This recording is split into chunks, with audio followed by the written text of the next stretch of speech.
Hola, ¿qué tal? Muy buenas noches y bienvenidos al programa de salud de esta casa A Cita Previa. Hoy les vamos a hablar de la incidencia que va a tener en esta primavera los alérgicos al polen. Veremos si va a ser más intensa que el año pasado. Además, les vamos a hablar también de la diabetes, una enfermedad crónica que ha cuadriplicado el número de pacientes en los últimos 35 años. El sobrepeso y la obesidad siguen siendo sus principales causas. Luego conocemos los avances que ha habido, sobre todo las nuevas tecnologías en los tratamientos para esta enfermedad. También tenemos reportajes, nuestra sección, como siempre, semanal de implante, aquí en Cita Previa. Comenzamos.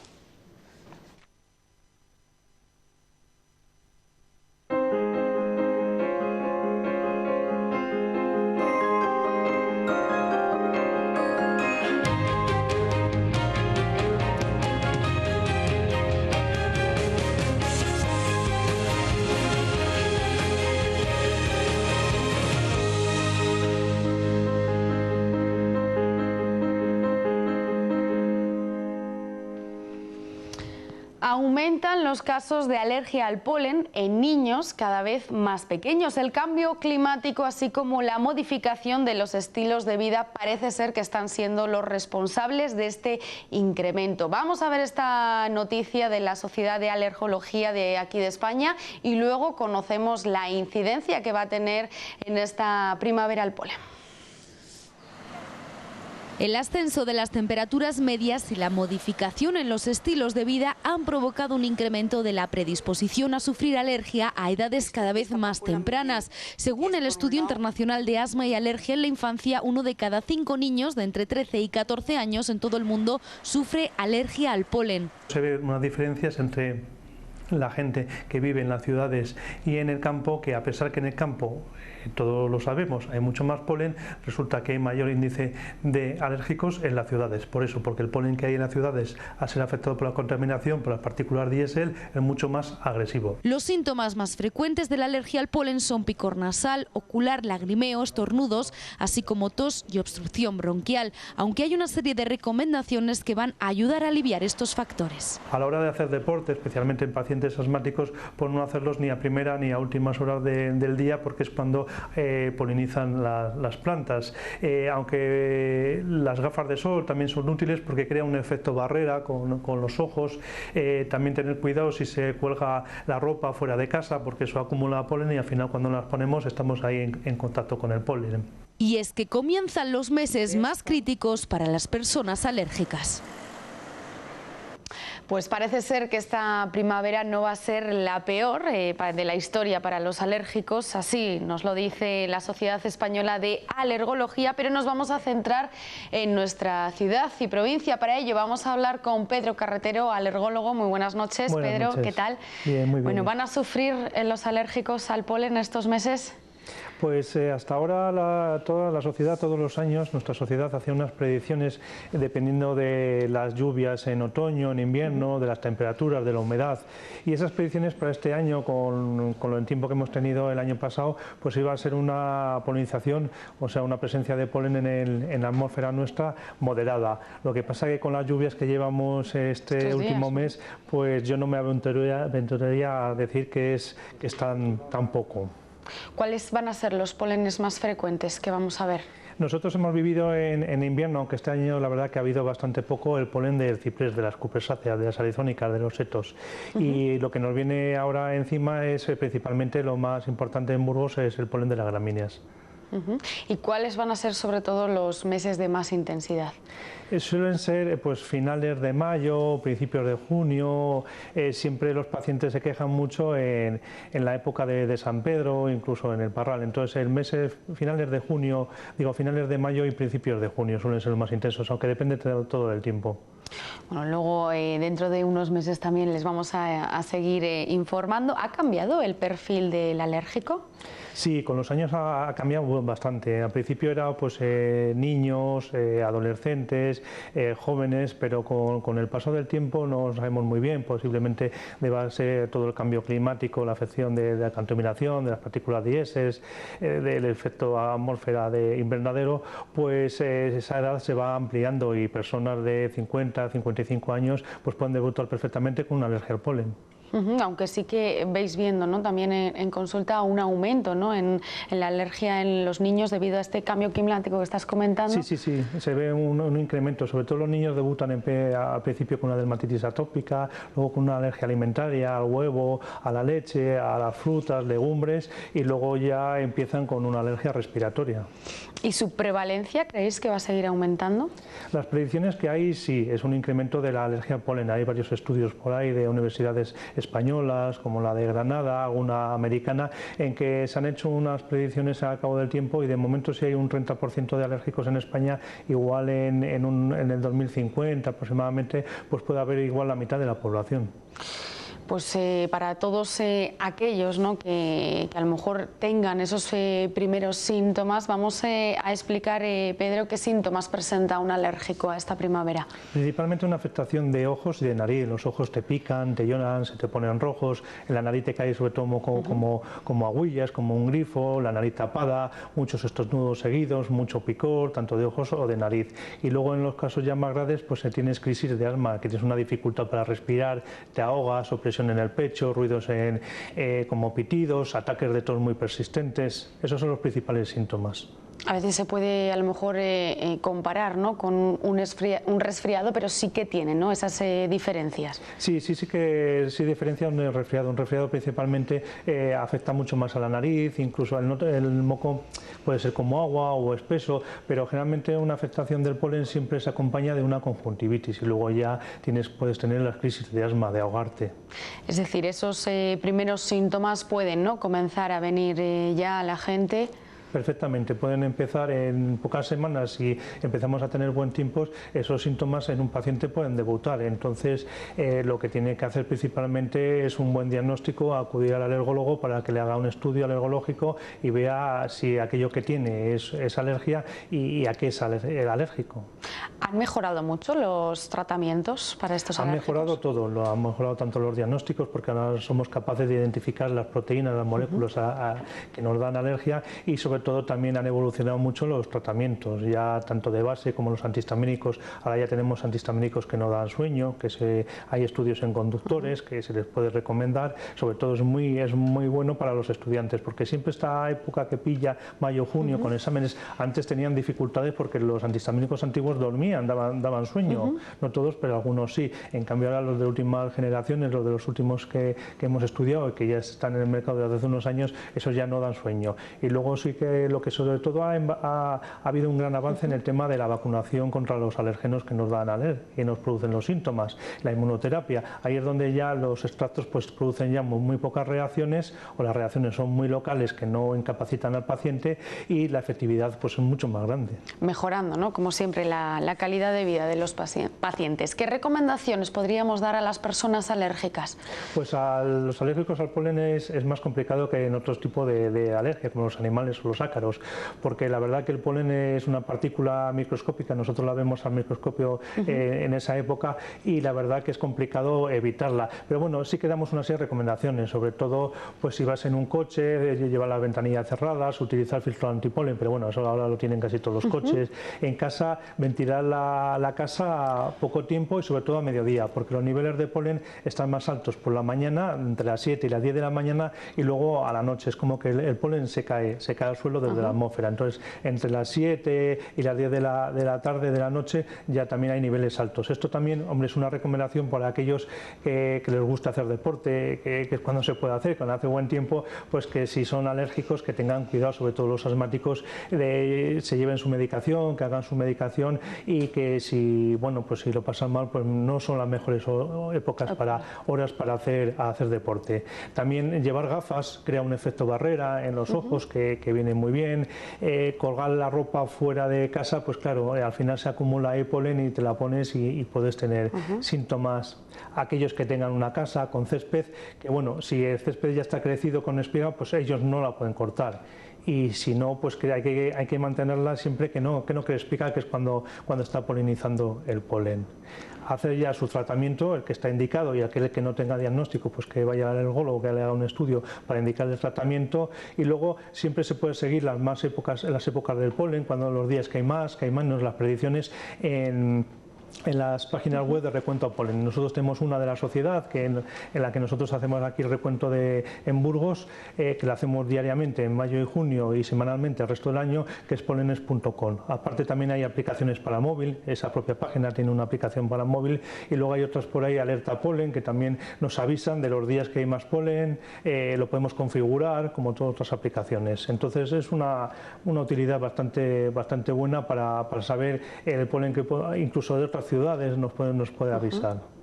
Es decir, para hacer un resumen, Pedro, aunque seguiremos hablando contigo, esta primavera podríamos considerarla de una intensidad moderada para los alérgicos. Bueno, es que en Burgos es difícil mojarnos, Yo, bueno, moderaba bien, pero bueno, con cuidado, con reserva. Cambia mucho, ¿verdad?, el tiempo estos días. Sí, Burgos es muy cambiante y la verdad que no solemos hacer muchas predicciones porque, bueno, si en mayo empieza a llover mucho, pues hay poco polen, si empieza a hacer mucho calor, pues el campo se agosta, que llaman los agricultores. Es complicado, en Burgos es complicado hacer predicciones. Bueno, lo importante es seguir esas recomendaciones y si tienen esos primeros síntomas, no, ¿por qué no acudir a un especialista, a un alergólogo, para que le hagan el mejor diagnóstico y tratamiento? Pedro, gracias de verdad por habernos acompañado. Muchas gracias a vosotros. Vamos a ver ahora nuestro reportaje semanal con el Instituto de Implantología, Implante, porque hoy vamos a hablarles de la ortodoncia, cómo comenzar y los tipos, además de ortodoncia, que hay.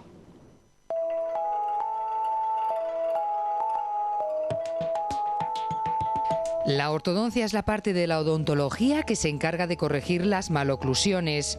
¿Y qué son las maloclusiones? Distintas anormalidades que pueden tener dientes, huesos o incluso la función. Existen tres tipos: las maloclusiones óseas, las dentarias y las funcionales. ¿Qué es una maloclusión dentaria? Un problema en el que los dientes están mal colocados. Y entonces la ortodoncia se encarga de colocar todos esos dientes en su sitio para que puedan realizar una función correcta, una función masticatoria correcta, puedan estar correctamente colocados dentro de sus bases óseas para que puedan permanecer allí un montón de tiempo a lo largo de los años. Y da una solución estética también al problema estético. Las maloclusiones óseas, por ejemplo, son aquellas que se encargan de corregir las anormalidades óseas, las anormalidades del hueso maxilar y del hueso mandibular. Son tratamientos de ortopedia, igual que para otra especialidad del cuerpo humano. Tratan la ortopedia. Cuando existe una maloclusión ósea, lo ideal es tratar al paciente durante su etapa de crecimiento, que es cuando mejor solución se le puede dar al problema. Cuando tenemos crecimiento podemos modificar la forma que tiene el hueso. Entonces, si el hueso tiene una forma normal por una función, por genética o por el motivo que sea, nosotros podemos moldearlo siempre que haya crecimiento por delante. Si no se corrige durante el crecimiento y se tiene que corregir en una fase adulta, ahí ya se necesita cirugía. Si nosotros tenemos, por ejemplo, para que se entienda mejor, nosotros tenemos un paciente que tiene una pierna más larga que la otra, cuando es niño podemos poner un alza, podemos poner una serie de aparatos que pueden hacer crecer o equilibrar esa diferencia entre una y otra, pero ya cuando pasa el crecimiento, cuando tenemos una persona de 40 años, pues lo único que podemos hacer es cirugía, no se puede, o una prótesis, pero no se puede corregir de ninguna manera. Pues con la ortodoncia pasa exactamente lo mismo. La ortodoncia también puede ser preventiva tratando todas aquellas malas funciones que tiene el paciente. Por ejemplo, un paciente se chupa el dedo o un paciente traga como si fuera un bebé y mete la lengua entre los dientes. Bueno, pues eso va a provocar una serie de anormalidades. En un primer momento van a ser dentarias y después se van a corregir, se van a traducir en una maloclusión esquelética si se perduran a lo largo del tiempo durante el crecimiento. Entonces, si nosotros corregimos ese hábito muy tempranamente, vamos a evitar que se produzca después una alteración mucho mayor. ¿En qué momento debemos comenzar el tratamiento? La ortodoncia se trata desde la primera infancia, desde que los niños tienen dientes de leche, hasta cualquier edad, todas las edades. Entonces, ¿qué vamos a tratar en cada momento y qué les puede servir a los padres para saber un poco cuándo tienen que llevar al niño al ortodoncista o al dentista? ¿Cuándo se lleva por primera vez a un niño al dentista? Pues en cuanto le empiezan a salir los dientes, más o menos es con 6 meses, a esa edad es muy tempranamente, pero bueno, a partir del año y medio, ya se les puede llevar para una primera toma de contacto. A los niños les salen los dientes cuando ya tienen 2 años y medio, 3 años y medio. Desde ese mismo momento ya podremos observar si existe alguna alteración funcional. Un niño, por ejemplo, con dientes de leche, puede que los dientes de leche le salgan mal. Por ejemplo, es muy típico a la hora de los incisivos, de los dientes de delante o de los colmillos. Bueno, pues una patología muy común es que los niños, los dientes de leche les salgan muy rectos y muerdan borde a borde, que llamamos, que es los dientes de arriba contacten en la misma línea que los de abajo. Entonces, como el niño no va a poder masticar en esa posición, lo que hace es avanzar su mandíbula para poder engranar y poder triturar los alimentos. Bueno, pues ese avance mandibular lo que hace, si no se corrige tempranamente, lo que hace es que el niño va a crecer con esa deformación, porque va al ir avanzando la mandíbula, va a hacer que la mandíbula vaya creciendo progresivamente. En un primer momento va a haber una descolocación de los dientes, pero si eso no se corrige va a producir una alteración esquelética y ósea. Si esto se detecta tempranamente, existen soluciones. Se puede empujar los dientes de arriba un poquito para afuera y los dientes de abajo un pelín para adentro. El niño volvería a morder de manera natural y correcta y nos evitaríamos todo el problema posterior. ¿Qué otros problemas puede tener un niño pequeño? Los hábitos. ¿Qué son los hábitos? Los hábitos es cuando tenemos una función normal, como puede ser la deglución, la masticación, la respiración, que se hace incorrectamente. Si un niño traga mal, si esa deglución se prolonga durante mucho tiempo, va a hacer que se produzca una deformidad primero dentaria y después ósea. Si un niño respira por la boca en lugar de por la nariz, va a hacer que tenga un tipo de patología ortodóntica especial, que es un problema ortodóntico que va asociado con ese tipo de respiración y que a veces es de muy difícil solución y complejo si no se corrige a tiempo. El que el niño se chupe el dedo, por ejemplo, pues lo mismo, va a producir una deformación en los dientes.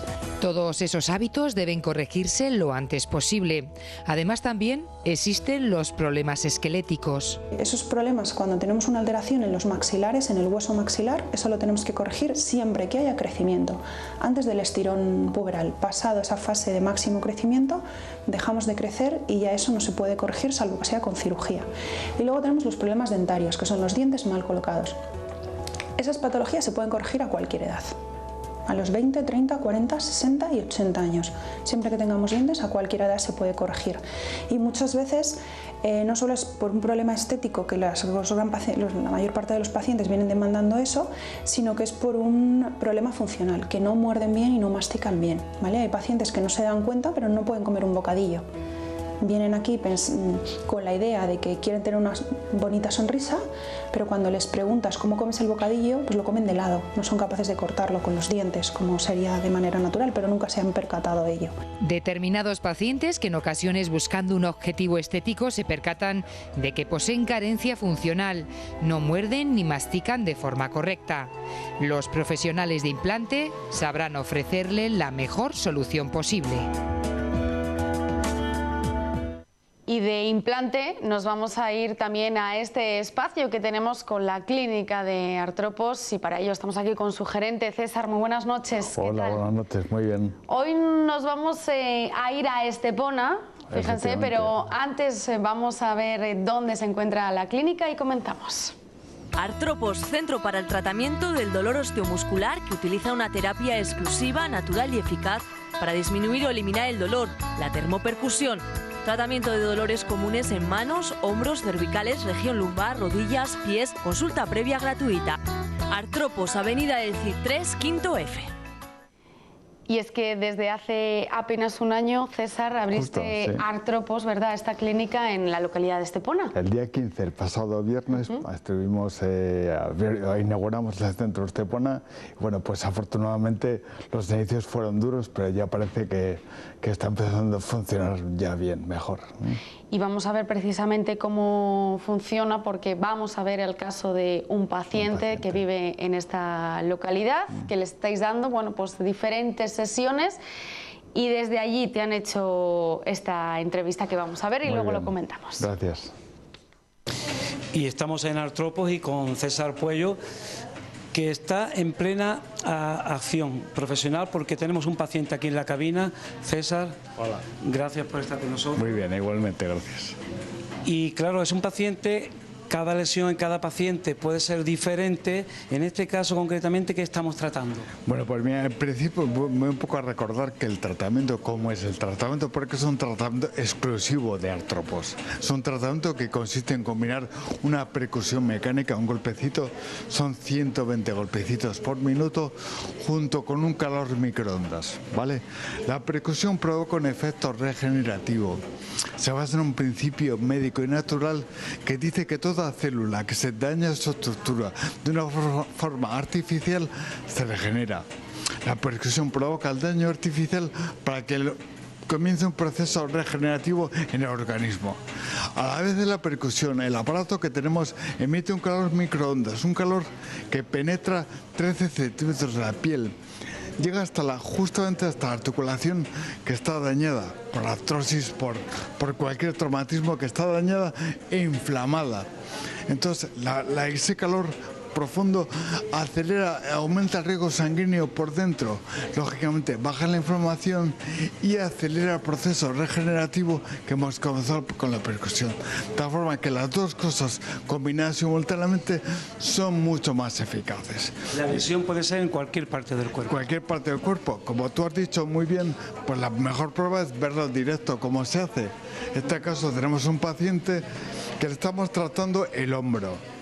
¿Veis cómo el tratamiento es muy sencillo? Fijaros cómo está percutiendo en el hombro. Él se puede además ir girando, se puede mover, se va moviéndolo por donde él tenga más el problema, el dolor.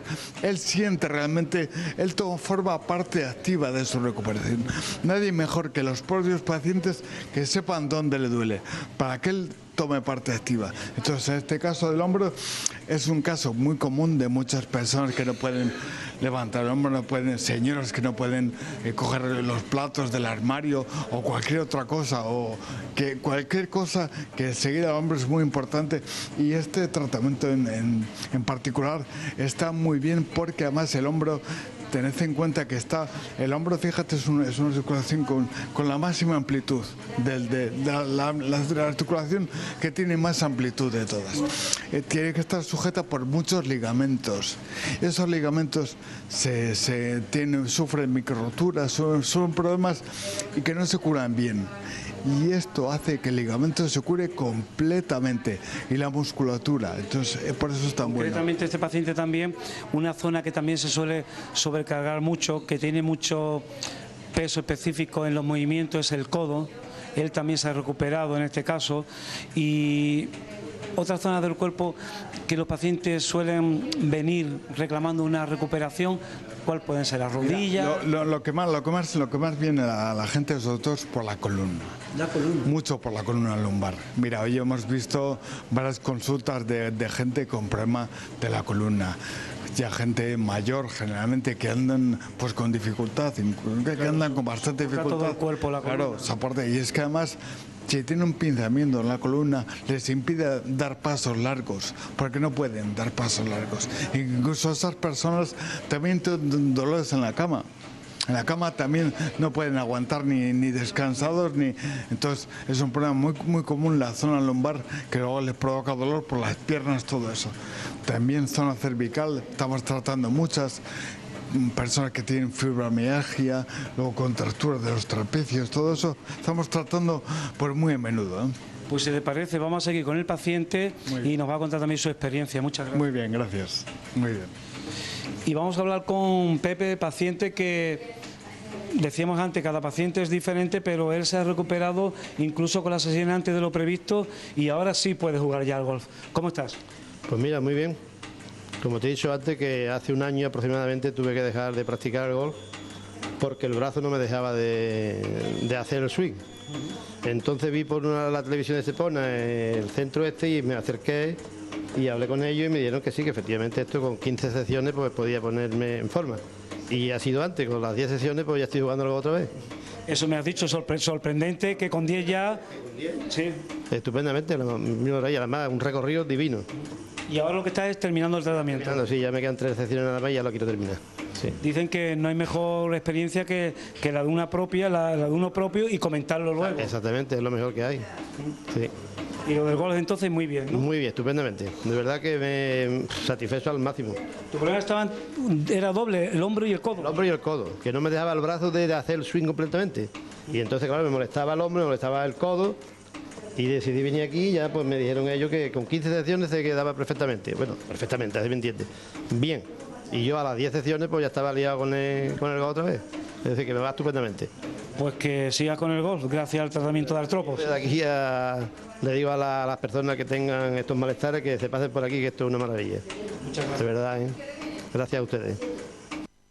Pues ahí veíamos, César, ese espacio, esa clínica de artrópodos que tenéis en Estepona y qué mejor que desde la experiencia también de uno de los pacientes. ¿Este tipo de lesiones es comunes? Pues muy común, sobre todo en personas mayores ya. Como explicaba en el vídeo, el hombro es la articulación que más amplitud tiene de movimiento y está sujeto en la cabeza del húmero con muchos ligamentos, con una malla de ligamentos muy grande. Entonces, cuando somos jóvenes, pues hacemos mucho más ejercicio que de mayores. Entonces, utilizamos toda la amplitud del giro del hombro, prácticamente. Entonces, están todos los ligamentos activos, bien irrigados sanguíneamente y todo. ¿Qué pasa? Que cuando vamos siendo más mayores, cada vez tenemos nuestra actividad más limitada. No activamos tanto los movimientos del hombro y entonces los ligamentos se llegan a atrofiar, llegan a haber menos riego sanguíneo, se atrofian y se endurecen. Entonces, cuando hacemos algún movimiento un poco forzoso o extraño, se pueden llegar a romper esos ligamentos. Hay micro roturas del ligamento. Esas micro roturas son muy difíciles luego de recuperarse, ya con las personas mayores no se recuperan del todo y queda un dolor ahí permanente, ¿vale? Entonces esa persona, bueno, fíjate que hay muchos médicos que incluso dicen cuando duele un hombro no saben por qué duele y lo único que se dedican es a llamarlo síndrome del hombro doloroso, un hombro doloroso. Fíjate, le ponen solo síndrome del hombro doloroso porque no saben realmente dónde viene el dolor. Y es que como hay una malla de ligamentos tan grande, es muy difícil realmente ver dónde está la rotura del ligamento, en qué parte del ligamento está la micro rotura. Bien, pues con este tratamiento, ese tipo de lesiones se cura muy bien. Y bueno, como bien has comentado además, ¿no?, en el vídeo, son lesiones que impiden, ¿no?, hacer ejercicios de la vida cotidiana. Claro. ¿Por qué la termopercusión puede ser pues un buen tratamiento para el hombro? Pues mira, un buen tratamiento, el mejor tratamiento, diría yo, Verónica, porque el microondas, como he explicado muchas veces, el microondas penetra 13 centímetros de la piel, penetra hasta donde está el ligamento dañado y justamente el propio paciente distingue, según se va moviendo, distingue dónde está el ligamento, porque el haz de microondas penetra más donde está la célula dañada, donde está el ligamento dañado, penetra más, llega hasta el núcleo de la célula. Y entonces se estimula más, el propio paciente lo siente, el calor, siente como un escozor interno, un calor diferente. Si te das microondas aquí en la mano, que no hay nada, sientes calor, pero si te lo das en la zona que está dañada, sientes un escozor interno. Y ese escozor interno es lo que te indica que ahí está el problema. Entonces el propio paciente lleva el hombro a la lesión donde la tenga. Por eso es tan bueno la termopercusión, porque el propio paciente lleva la zona donde tiene el daño y se regenera completamente. Y esa es la gran ventaja y la eficacia de la termopercusión. ¿Y hace falta repetir el tratamiento? Veíamos en este paciente que le habíais puesto, ¿no?, 15 sesiones, aunque con 10 ya él había notado una... Bueno, pues fíjate, además a Pepe este viernes pasado estaba en Estepona y le estuve viendo y quería seguir el tío, estando bien, quería seguir. Le he dicho, no hace falta que sigas, Pepe, si tú ya estás bien, seguramente no hace falta que vuelvas vuelvas.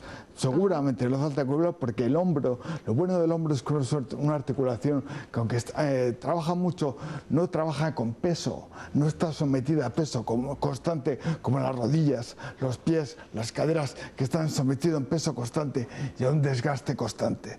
El hombro no está sometido a peso. Algunas veces que llevamos pesos en el brazo, pero veces puntuales. Generalmente durante las 24 horas pues igual utilizamos 1 hora, 2 horas que cargamos con peso. Además no hay peso, entonces apenas hay desgaste. Y una vez que se cura el hombro, es muy raro que otra vez se vuelva a lesionar. Por eso que no hace falta repetir. Una vez que se trata el hombro y se cura ya, no hace falta repetir. Ahora bien, igual sí que hay personas que efectivamente están por su trabajo, por su actividad, cargan mucho el hombro, igual requiere pues un mantenimiento periódico de 1 vez al año. Pero yo, por la experiencia que tengo, fíjate, ya de 22 años, todos los hombres que he tratado no han vuelto a repetir, ¿eh? Pues César, gracias de verdad por habernos acompañado. Y ya saben que si tienen pues algún tipo de lesión, en este caso de hombro, ¿por qué no? Acudir a Artropos. Vemos dónde se encuentra la clínica y seguimos con más temas aquí en Cita Previa. Gracias. Artropos, centro para el tratamiento del dolor osteomuscular que utiliza una terapia exclusiva, natural y eficaz para disminuir o eliminar el dolor, la termopercusión. Tratamiento de dolores comunes en manos, hombros, cervicales, región lumbar, rodillas, pies. Consulta previa gratuita. Artropos, Avenida del Cid 3, Quinto F. Nos vamos unos minutos a publicidad y después les vamos a hablar de la diabetes, una de las enfermedades que se ha convertido en las principales causas de muerte en España.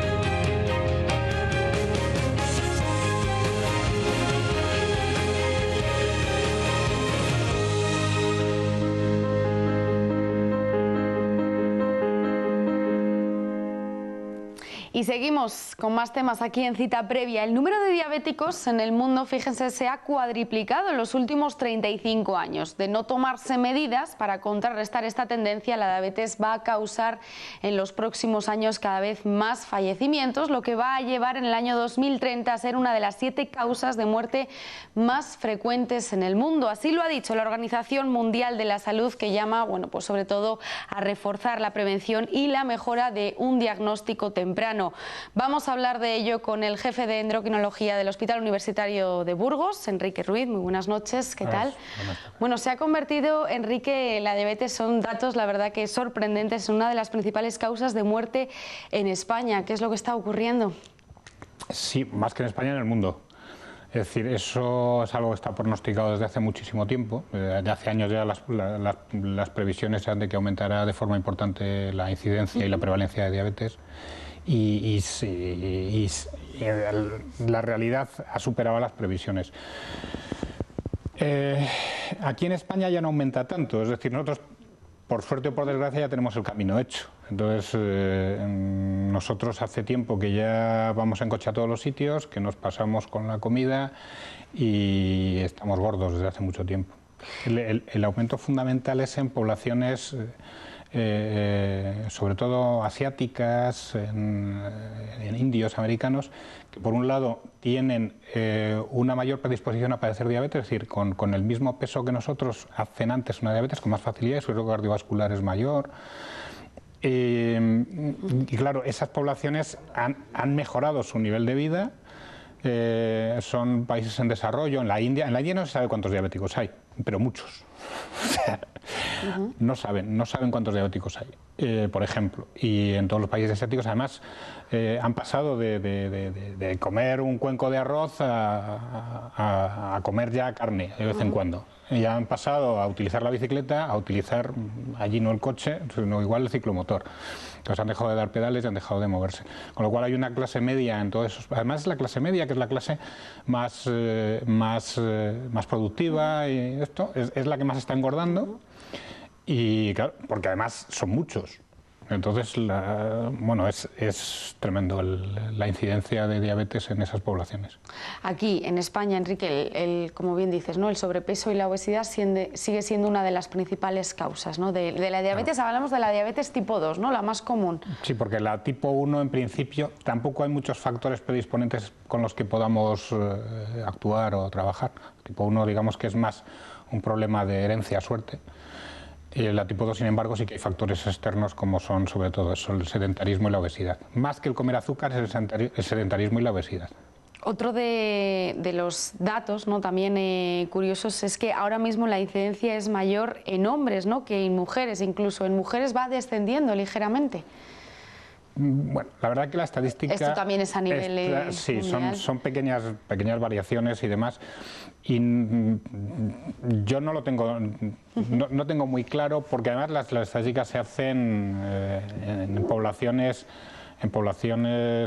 con centros de investigación y demás. Hay cierto sesgo, pero sí, evidentemente hay un cambio poblacional, claro. ¿Cuál es la edad media, sobre todo, para padecer esta enfermedad hoy en día? No hay una edad media. La diabetes tipo 2 aparece habitualmente a partir de los 40 años. Ahora hay diabéticos tipo 2 niños, antes no había ninguno, es decir, antes un niño con diabetes era un tipo 1 fijo, 100% era un tipo 1. Ahora ya, y aparte que ya hacemos mejor los diagnósticos, y ya hay diabetes tipo MODY, que son diabetes genéticas, que no son tipo 1, que pueden utilizar hipoglucemiantes orales, y luego sí que hay ya niños con diabetes tipo 2. Tampoco es tanto como, por ejemplo, en Estados Unidos, donde hay obesidades monstruosas ya desde infancias tempranas, desde edades muy tempranas, pero ya hay diabéticos tipo 2 en niños, que son normalmente niños muy gordos, sedentarios, de los que están todo el día delante del ordenador, bebiendo la Coca-Cola y comiendo... Guarrerías, ¿no?, como así lo decimos nosotros. Hoy en día, ¿la diabetes se puede controlar y tratar bien? Hombre, sí. Por un lado está la prevención. La prevención, que es mejorar los hábitos de vida, pero sobre todo, ya probablemente al adulto de más de 50 años cuesta mucho. Entonces hay que hacerlo en los niños, hay que hacerlo en las escuelas, hay que hacerlo en los niños. Y de hecho ese fue un planteamiento en el Plan de Salud de Castilla y León, no sé, hace 3 o 4 años, que era un plan a medio plazo. Es decir, no, vamos a mejorar, no vamos a ir, nuestra diana no es el hombre o la mujer de 50 años que ya tiene una obesidad, que tiene unos hábitos, vamos a ir al niño, al hijo de esas personas. ¿Por qué? Porque si nosotros les decimos que tienen que educar a su niño y hacer mejor la comida para su niño, la propia madre va a hacer que toda la familia haga mejor la educación. Entonces, primero, vamos a evitar que se desarrolle una enfermedad. Los otros es mucho más difícil, es decir, el costo-eficacia de la actuación es mucho más rentable en el niño que en el adulto, que ya ha adquirido los hábitos perniciosos, aparte que los padres ya por el niño pues igual hasta te sacrifican algo y cambian un poco más su régimen de vida que no por ellos muchas veces. Ese fue un planteamiento que se hizo. Lo que pasa es que es muy difícil de hacerlo. No sé por qué, probablemente pues porque los objetivos de los procesos de estos son a 4 años, que cada 4 años hay elecciones, no es a 20 años, que es lo que debiera ser. Sí, la prevención, ¿no?, los métodos los conocemos todos, como bien dices, de esta enfermedad, ¿no?, llevar esos hábitos de vida saludable, esa alimentación, pero sin embargo los casos siguen aumentando. Sí. O sea, ahí se ven los datos perfectamente. El control, como bien decimos, ¿no?, para tratar esta enfermedad es muy importante, pero ¿las personas diabéticas están suficientemente formadas? Bueno, hay de todo. Hay de todo. Bueno, me he quedado corto el control. Ahora tenemos multitud de herramientas para controlar. Herramientas, fármacos, tenemos un montón. Además son cada vez más eficaces, cada vez con menos problemas y demás. Eso, que me lo había dejado de la pregunta anterior. En cuanto a la formación de los diabéticos, la verdad es que va mejorando poco a poco, muy poco a poco. Es decir, yo cuando empecé en esto de la diabetes no había educadores en diabetes. Fueron los primeros educadores en salud que hubo en el Sistema Nacional de Salud, en el INSalud, antiguo INSalud, fueron los educadores en diabetes. En el momento actual se hace educación diabetológica a nivel institucional por profesionales prácticamente dedicadas en dedicación exclusiva en los hospitales. En atención primaria se hace una formación más, claro, no pueden tener personas, normalmente son enfermeras, tan especializadas, entonces son profesionales que se dedican a educación para la salud, pero se dedican a todo, a prevenir hipertensión, a prevenir diabetes, etc. Entonces, no tiene una dedicación exclusiva como es, por ejemplo, lo que tienen nuestras enfermeras, que nosotros ahora lo que intentamos es tener dos, es decir, por motivos de que además ha aumentado mucho la prevalencia de la diabetes hospitalaria, es decir, y que son enfermos que hay que educar ya para cuando salgan del hospital, es decir, hemos pasado a tener menos de un 10% de la población hospitalaria con diabetes y con hiperglucemia a tener por encima del 20%, claro, son enfermos con más edad. Cada vez se hacen técnicas médicas o quirúrgicas más agresivas y demás, y eso hace que esa gente, digamos, más vulnerable haga hiperglucemia o diabetes con más antelación. Eso ya es un problema, ya no es un problema tanto de comida, sedentarismo, como ya que claro, con los años es más fácil. Hoy en día las nuevas tecnologías, ¿no?, los avances, como bien estás hablando, se han convertido, yo creo, que en una herramienta totalmente imprescindible, ¿no?, en la calidad del paciente, y es que ha habido avances, ¿no? Sí, hombre, ahora tenemos, no sé, ahora familias de fármacos para la diabetes, hay como 8 familias que además son combinables entre sí. En atención primaria se ha mejorado muchísimo la asistencia. Bueno, nos falta justo la prevención. Es decir, pero técnicamente ahora, bueno, aparecerán los sensores, ¿no? Ya han aparecido, se están utilizando. Esto, afortunadamente, es un mundo que evoluciona favorablemente y a una velocidad de crucero, bueno, razonablemente buena, más lento de lo que a muchos nos gustaría, pero bueno, evoluciona. ¿Hay esperanzas de que se pueda llegar a curar la diabetes? No creo. No, primero, la tipo 1, por supuesto, no, porque todavía hay mucho que hacer. Es decir, yo no lo voy a ver.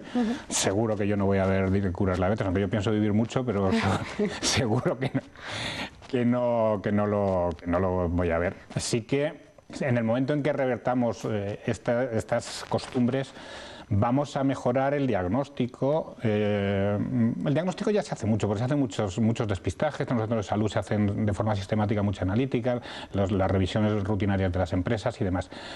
Entonces, ya mucho más de diagnóstico no se puede hacer, creo. Pero sí vamos a mejorar, yo creo que se va a mejorar la tendencia. Yo creo que ahora sí que hay una moda de mejorar hábitos. Ahora, yo no sé, ahora vas por la quinta y está llena de gente, afortunadamente. De hacer ejercicio, sí, ¿no? De esos hábitos, de esa comida saludable, que aquí tenemos también una sección que siempre lo decimos. Algo mejoraremos. El problema mucho es el tema del trabajo, condiciona mucho. El trabajo a turnos, cuando los dos padres trabajan, cuando los niños comen en el comedor escolar, y luego los padres van y comen a matacaballo ahí, muchas veces con precocinados y demás. Y la verdad es que condiciona mucho eso, yo creo. Aunque la gente lo intenta, pero a veces que casi físicamente no puede por un problema de tiempo. Al final siempre se puede, ¿no? Pero es muy difícil. Pues hay que intentar, ¿no? Sobre todo desde la prevención, ¿no?, tratar esta enfermedad. Antes de que te vayas, Enrique, sí que me gustaría hablar un momento de lo que ha hecho el hospital y en concreto vuestro servicio, el servicio de endocrinología, y es que ha sido pionero en utilizar radiofrecuencia, ¿no?, en los casos de bocio, el agrandamiento del tiroides por distintas causas, es lo que es el bocio. Sí, bueno, nosotros aquí hay una colaboración muy estrecha con el servicio de radiodiagnóstico, con radiología intervencionista, con Chus Aldea y con Pepe. Yo creo que las instalaciones son muy buenas. El hospital, ahora que hacen, tenemos, probablemente sean las mejores instalaciones de España. El quirófano que tienen los radiólogos intervencionistas es buenísimo, y ellos son unos tíos fenomenales. Es decir, trabajan no solo esto, sino todo lo demás. Nosotros llevábamos mucho tiempo detrás de ellos. Es decir, yo cuando vi que lo hacían con el hígado, digo, esto es para el tiroides, entonces no había agujas y bueno, hace unos años ya aparecieron las agujas, entonces a partir de ahí empezamos a trabajar. Entonces, si la radiofrecuencia lo que hacemos es, básicamente, como ejemplo, es, digamos, meter un microondas dentro del tiroides y cocerlo. Es decir, calentarlo, lo ponemos a 60 grados y es una aguja que por vibración lo que hace es calentar el nódulo tiroideo. Son casos concretos, escogidos y demás. El nódulo tiroideo lo calienta, lo pone a 60 grados, eso hace que se coagulen las proteínas, se mueren las células y unos meses después eso se va reduciendo progresivamente. Y es una técnica que va a ser más barata, seguro, en el momento que mejoren las agujas. El mayor coste es el de las agujas, pero son enfermos que a la hora están en casa. ¿Y qué beneficios tiene, sobre todo para el paciente? Pues efectos secundarios prácticamente ninguno. Nosotros hemos hecho 18 intervenciones en 17 enfermos.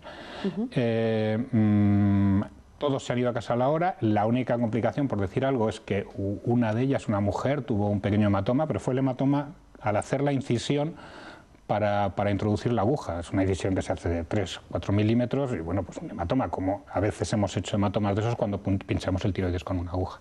Es la única complicación que hemos tenido. Entonces eso es lo bueno que tiene.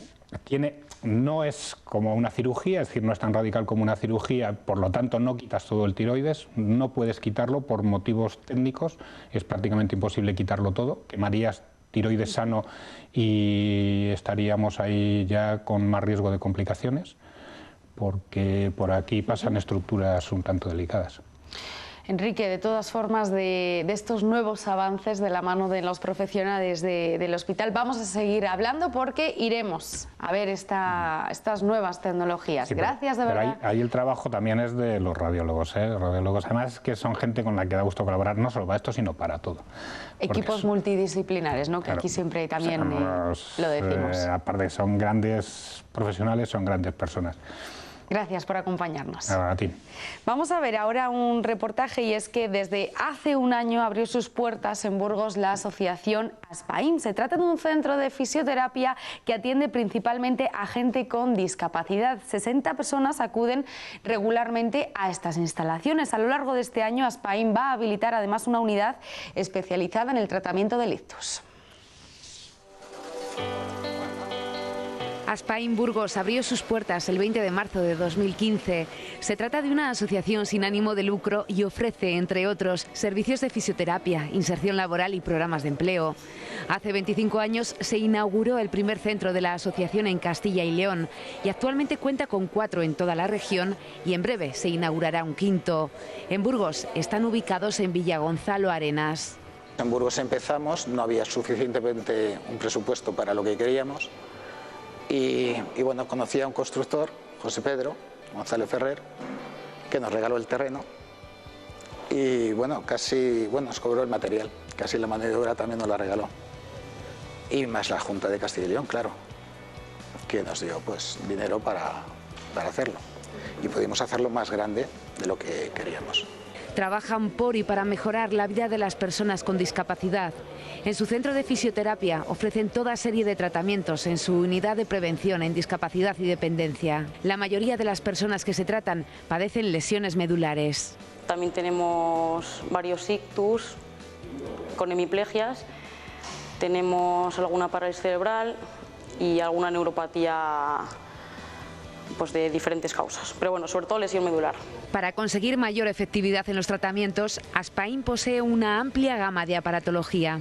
Tenemos las paralelas, tenemos un bipedestador, tenemos plano inclinado, tenemos bicicletas adaptadas para sillas de ruedas, tenemos máquinas de tonificación de pecho y espalda adaptadas para silla de ruedas, tenemos magnetoterapia, onda corta, ultrasonidos y presoterapia.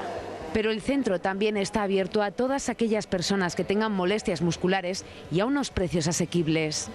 Generalmente el protocolo de actuación que seguimos aquí en Aspaim es de hora y media hora de intervención directa con el fisio y luego la otra hora restante mecanoterapia y electroterapia. Depende de la patología y de los tratamientos que que tenga la persona, ¿no? O bueno, que el fisio considere que necesita esa persona. Hay 5 sesiones o 10 sesiones. Las 10 sesiones creo que están en torno a los 150, 180, dependiendo un poco de si estás hora y media de tratamiento o 2 horas, dependiendo un poco de lo que necesites. Prevenir antes que curar es el gran objetivo de Aspaim. La importancia que le da a este centro a la salud ha llevado a sus responsables a crear la unidad de tratamiento integral del ictus, que en brevedad se pondrá en marcha también en el centro de Burgos. Esta enfermedad es la primera causa de muerte en mujeres y la segunda en hombres. Y es la primera causa de discapacidad actualmente, ¿no? Entonces, bueno, creemos que es importante ofrecerle a todas aquellas personas que hayan sufrido un ictus o un daño cerebral adquirido un tratamiento integral. ¿En qué consiste ese tratamiento integral? Bueno, pues no solamente un tratamiento físico con el fisioterapeuta, sino ayudarle también desde la terapia ocupacional a reeducar todas esas actividades de la vida diaria, la logopedia y la neuropsicología, ¿no? Para estimular todo ese daño cognitivo que le haya podido ocasionar el ictus. Para poder acceder al centro con facilidad, Aspaim también pondrá en marcha el transporte a la demanda desde la ciudad. Consideramos que el tema del transporte a nivel local para dar cobertura a toda la ciudad de Burgos es necesario y bueno, esa es una de nuestras apuestas para este año. Actualmente el centro emplea a 3 personas, pero debido a la gran demanda contratarán a más profesionales.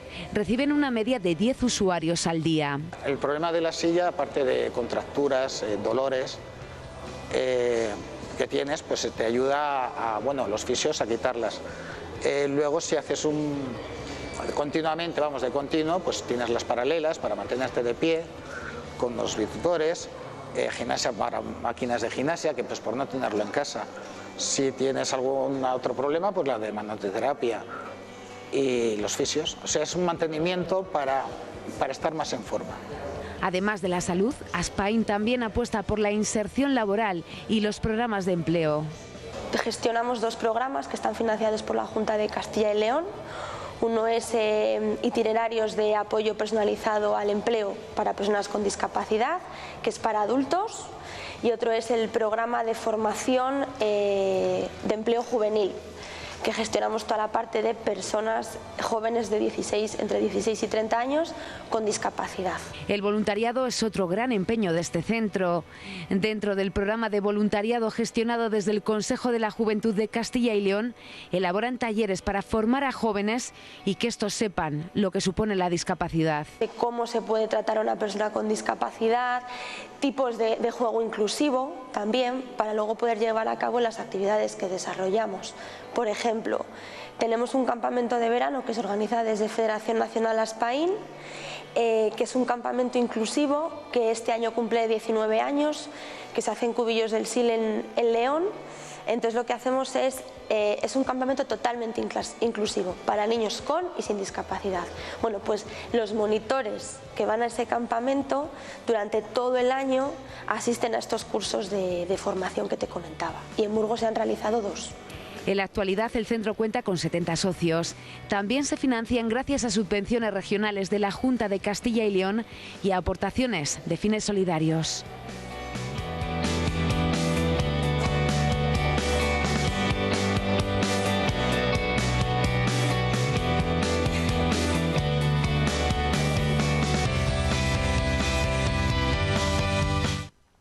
Y ahora sí, nos despedimos. Más salud el próximo lunes a partir de las 10 aquí en Cita Previa. Yo les espero mañana en 8 Magazine. Gracias por acompañarnos. Chao.